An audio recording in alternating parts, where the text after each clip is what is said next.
The Dallas Stars are looking to upgrade their roster to make a serious championship run in 23-24. And on today's episode, I speculate about a few players that you, Dallas Stars fans and listeners of this podcast, would like to see the Stars pursue this offseason, either through trade or free agency. We'll talk through three different players and discuss how realistic it is for them to be coming to Dallas on today's episode of Locked On Stars. Your Locked On Stars, your daily podcast on the Dallas Stars. Part of the Locked On Podcast Network. Your team every day.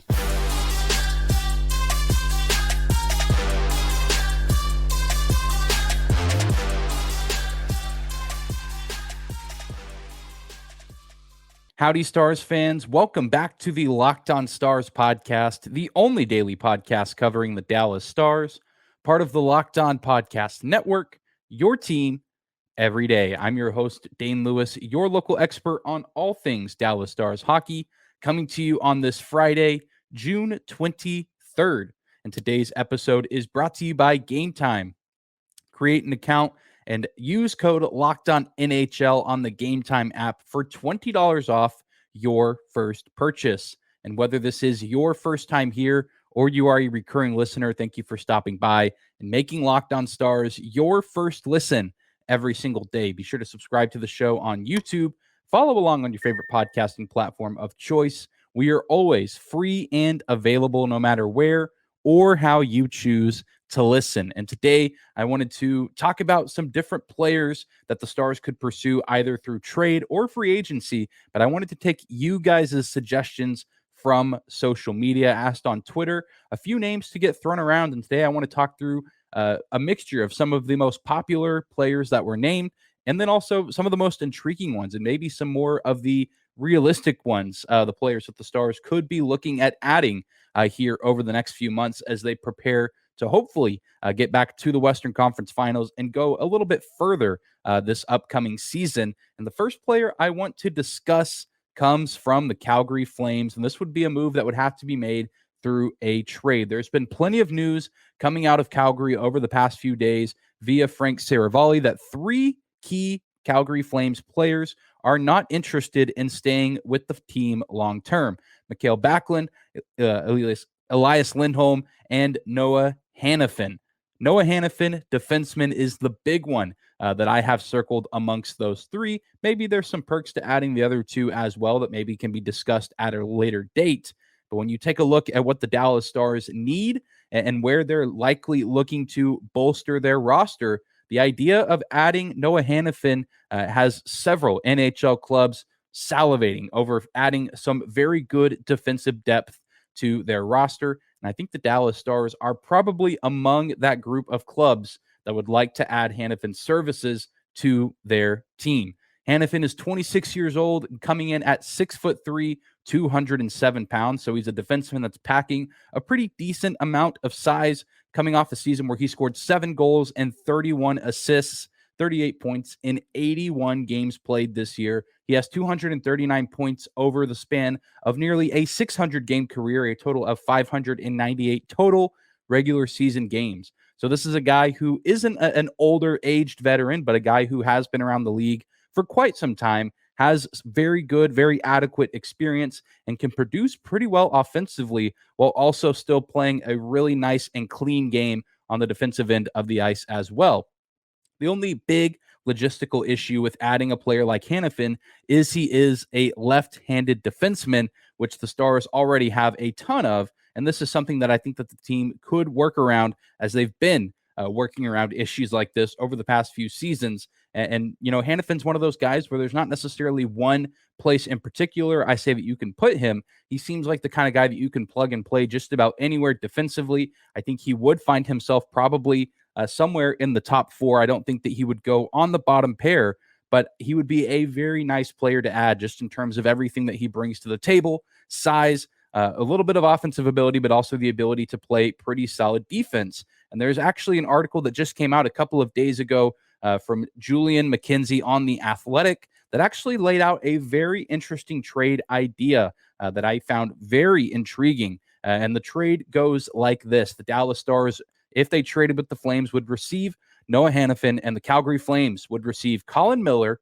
Christian Kyrou, and this year's 2023 fourth-round pick that the Dallas Stars currently do own for this upcoming draft that is now less than a week away. And honestly, that doesn't sound like too bad of a package. And some of you may be saying, whoa, Christian Kyrou, didn't we just draft him last year in the second round? Isn't he a guy that, we're supposed to be relatively excited for to join the NHL? And to that, I would say yes. I think that there's reason to believe that he will be a good NHL player, if not maybe even a great NHL player one day when he does make the jump from junior hockey to the NHL.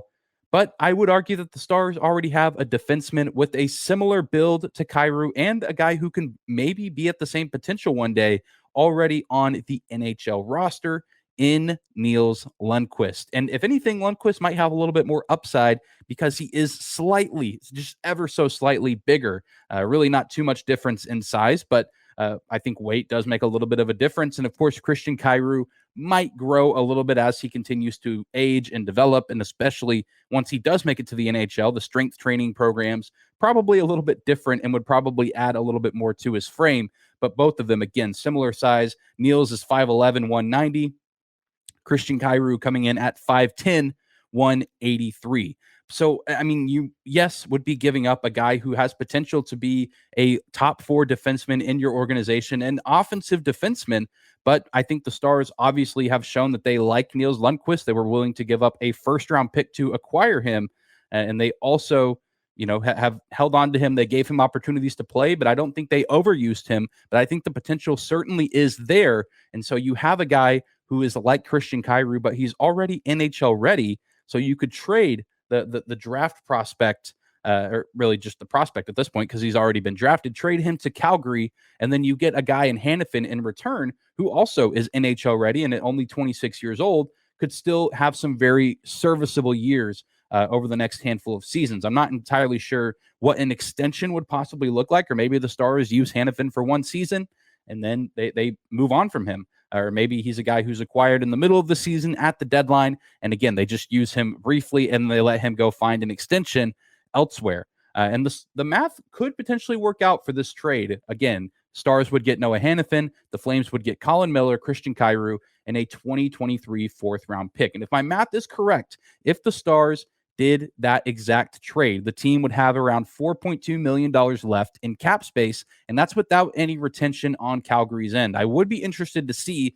if the Stars could convince the Flames to retain not even, maybe 30% or less of, Noah Hanifin's salary, and that helps soften the blow a little bit, but still $4.2 million is a decent amount to be working with, but you would like to have a little bit more if you are truly looking to extend guys like Ty Dellandrea, Evgeny Dodonov, and Max Domi, which, again, you're probably not getting all three of those, likely only one or two at most through that deal. But I think if the Stars are going to give up that much, an NHL defenseman, a soon-to-be NHL defenseman, and another draft pick, this would now leave the Stars without a first, third, or fourth-round pick in this year's draft. I think it wouldn't be too outlandish to ask the Calgary Flames to retain just a little bit of Noah Hanifin's salary, and I think that they could potentially be willing to do it if the Stars are willing to throw in what this trade from McKinsey on The Athletic would lead us to believe. And this is all speculative at this point. There are going to be plenty of other clubs, I'm sure, interested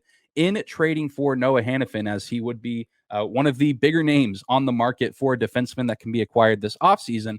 Although he's not a free agent yet, it would have to come through trade. And I'm very interested to see if the Stars pursue Hanifin to any degree, because I think that he would be a fine player and a good acquisition for the team this offseason.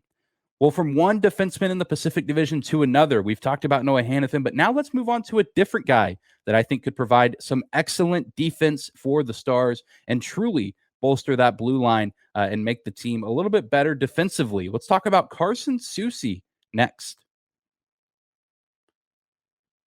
Today's episode of Locked On Stars is brought to you by our friends at Bird Dogs. Bird Dogs stretch khaki shorts are designed to fit slimmer through the thigh and leg, giving you a truly sculpted look. Bird Dog shorts do the exact same thing as Lululemon, but they fit way better. They fit way better than regular shorts that are made of stiff, restricting cotton. Bird Dogs have fixed this issue by inventing cloud knit fabric that looks just like khaki but stretches so you get a way slimmer fit without having to sacrifice movement. Bird Dogs uses anti-stink sweat wicking fabric that keeps you cool and dry all day long. If you're interested in getting your own pair of shorts, go to birddogs.com/lockedonnhl, and they'll even throw in a free Yeti-style tumbler with your order. Again, that is birddogs.com/lockedonnhl. I want to thank you again for making Locked On Stars your first listen of the day. For all the everydayers out there continuing to make our show a part of your daily routine, thank you. And thank you for those of you on social media that submitted these ideas of players that the Dallas Stars could potentially look to add this offseason to make their roster a little bit better going into the 23-24 season. And another defenseman who is set to hit the free agency market that I think the Dallas Stars could benefit from adding is Carson Soucy. And this is a player that the Stars are actually pretty familiar with, as not too long ago they were battling with him in a 7-game second-round series in the Stanley Cup playoffs. Soucy is a 28-year-old defenseman who is set to hit the free agency market on July 1st and would be another very interesting candidate for the Stars to pursue, coming in at an even bigger size than Noah Hanifin at 6'5", 208 pounds. So again, the argument of the Stars need to get bigger and add size would continue to, be satisfied with the player with the size of Carson Soucy. He's, again, another left-handed defenseman, but as discussed in the previous segment and as we've seen over the past couple of seasons, the Stars can likely find a way to compromise. And Soucy isn't a huge point scorer, but he can handle himself in the offensive zone and can occasionally find himself the beneficiary of getting some assists or some goals from far out if forwards are able to set a screen for him in front of the net. But really, I think that the big piece of his game that would attract most GMs and most teams is his excellent defense. With that massive size, 6'5", 208, he can definitely lay some big hits, and he also isn't afraid to use his body to block shots and block pucks from getting to the net. And that's something that I think the Stars could definitely gain from if they add a player like Carson Soucy to help tighten things up defensively and make that defensive core not even just a little bit, but quite a bit stronger and help take some of the pressure off of Jake Oettinger going into this next season, because he has to do less work if the defense is willing to do the dirty work and lay out some blocks in order to prevent the puck from getting on net and even getting to Jake Oettinger in the first place. I think that's why teams like the Vegas Golden Knights were so successful in the postseason, not because their goalies weren't good, but because their goalies only had to be good in limited stints, and they were able to, benefit from the really solid defensive structure. And if the Stars get some really nice personnel, like adding a player like Soucy who has experience in this league, I think they could truly benefit from that. And that type of play could carry them a long way through the regular season and the postseason. And Soucy is a player who the Stars could probably get for relatively cheap. He was making $2.75 million a season during his last contract. And I imagine, given his age, that he would be willing to take a similar amount of money for the next go around for whichever team would be willing to sign him and add his services to their roster. And again, the Dallas Stars very familiar with his play and his style in the postseason. Really, that whole Seattle team was just pesky and difficult to play against. And Carson Soucy, I think, was a huge part of that, as there wasn't necessarily a line or a defensive pairing where you could take time off. You still had to play 100% regardless of who was out there, because you were going to be getting 100% effort from whoever Seattle had out there on the ice. And I think that the Stars would love to have a player like that on their defensive core, a guy who's going to play hard every single shift, and a guy who probably wants to get back to the postseason after feeling the rush of winning a series and then going to Game 7 of a second series. And to think that, he would probably be interested in joining a team like the Dallas Stars probably isn't too far of a stretch of the imagination, although maybe he would want to stay in Seattle as well. I just don't know how realistic that is with the long-term plans for that Kraken franchise. So if the Stars can make a move and get Soucy for no more than $2.5 million, I wouldn't go as far to say that that's a steal, but I think that is absolutely great value for a player who could come in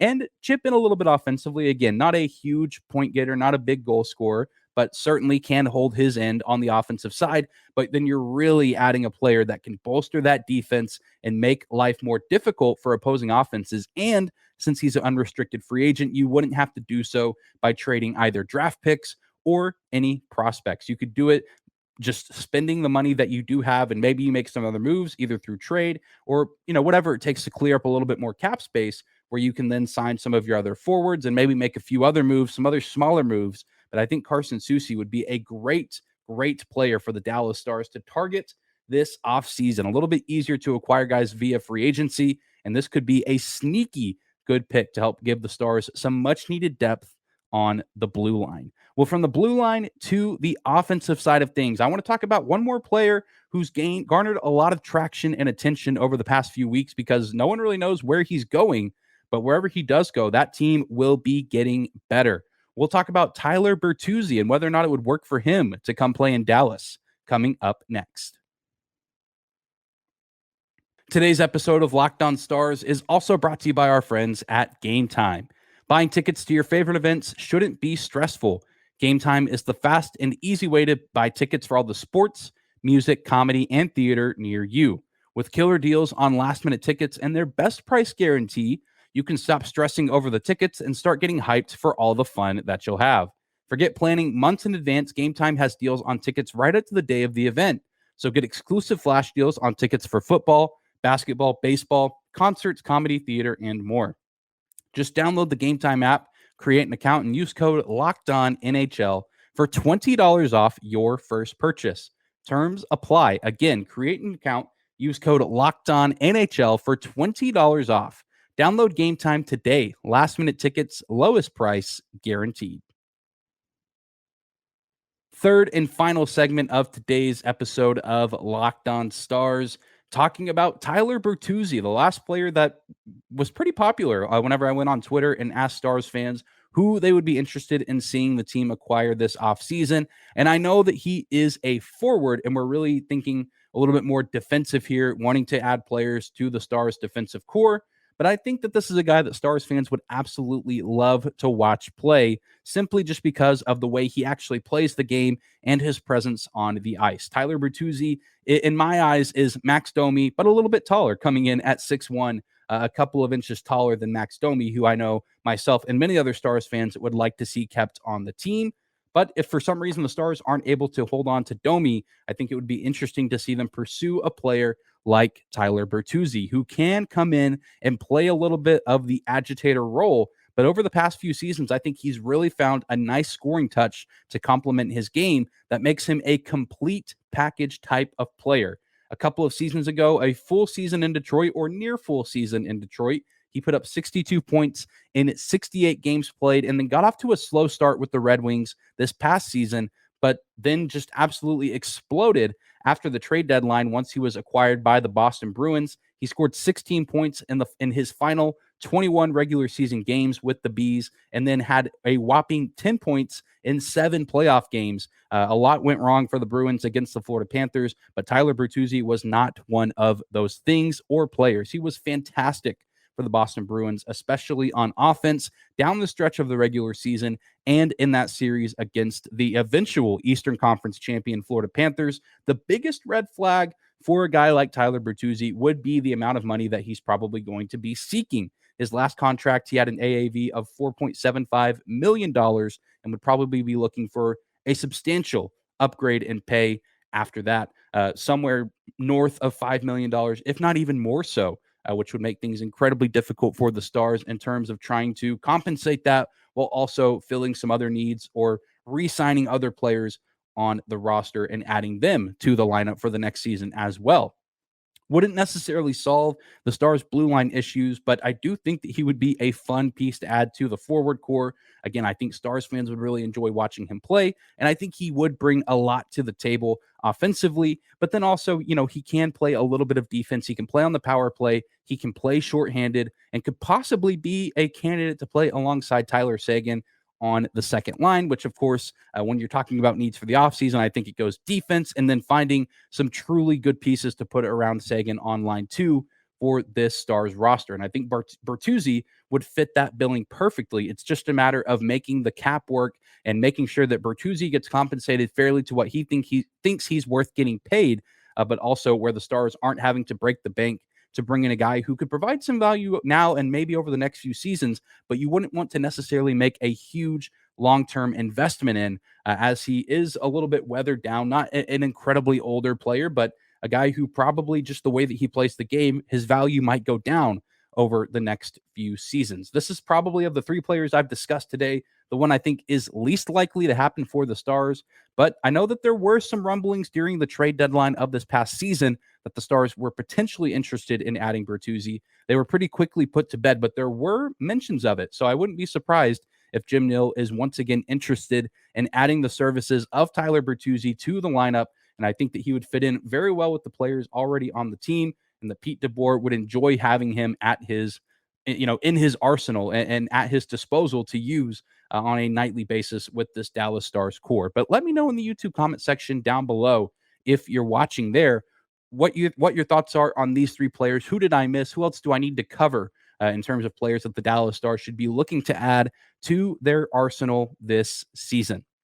That is going to do it for today's episode of Locked On Stars. Thank you again for tuning in and making us your first listen of the day. Be sure to subscribe to the show on YouTube. Follow us on your favorite podcasting platform of choice. We are always free and available no matter where or how you choose to listen. We will be back here next week, probably with some more speculation talk as well as some draft talk, as we are rapidly approaching the 2023 NHL draft, which the Stars won't be very active in the beginning, but in the latter stages could add a few pieces for the future of the franchise. But I hope you guys enjoy your weekend, and we will see you back here on Monday.